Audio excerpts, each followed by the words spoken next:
हिंदी सुलभ भारती कक्षा 6। इस गीता में हम कविता देखने वाले हैं। नदी कंधे पर। यह कविता प्रभु दयाल श्रीवास्तव जी की कविता है।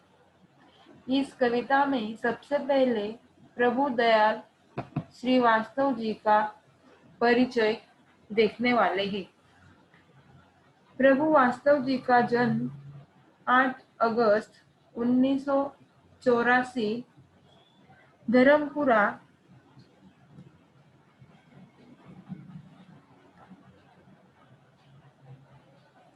मध्य प्रदेश में हुआ था।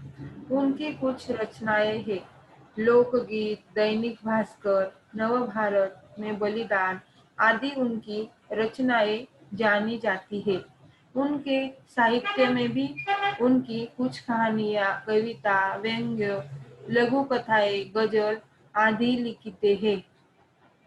प्रस्तुत कविता में काल्पनिक प्रतीकों के द्वारा नदी के प्रति बाल मनोभाव को व्यक्त किया है।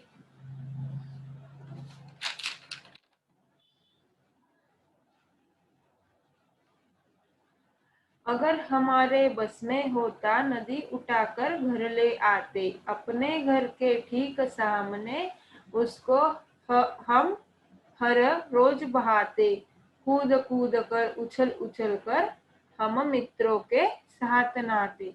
यानी एक बच्चे की आत्मकथा है कि वह बच्चा कहता है, अगर हमारे घर के सामने नदी होती तो हर रोज हम इसी नदी में कूदते उछलते और हमारे मित्र के साथ हम बहुत बढ़िया मजा करते थे।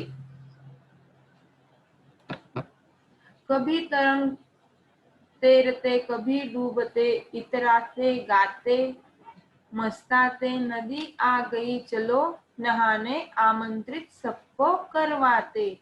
सभी उपस्थित भद्रजनों का नदिया से परिचय करवाते। अगर हमारे मन में आता झटपट नदी पार कर जाते। यानी वह बच्चा कहता है कि नदी में तैरने और मस्ताने में जाएंगे, तभी हम सभी मित्रों को आमंत्रित करेंगे और उसी नदी का परिचय उस मित्र से करवा देंगे।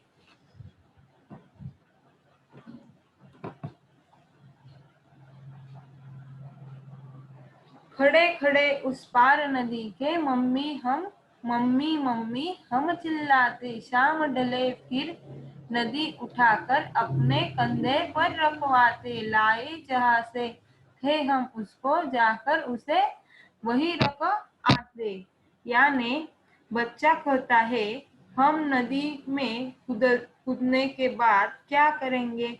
मम्मी मम्मी चिल्लाएंगे। जब भी शाम हो जाएगी तब हम नदी को कंधे पर उठाकर अपने घर की तरफ लेके जाएंगे और वहां जाकर उस नदी को रखवा देंगे। इस तरह से आज हमने एक बच्चे की व्यथा इस नदी के कंधे पर इस कविता में देखी है। Thank you.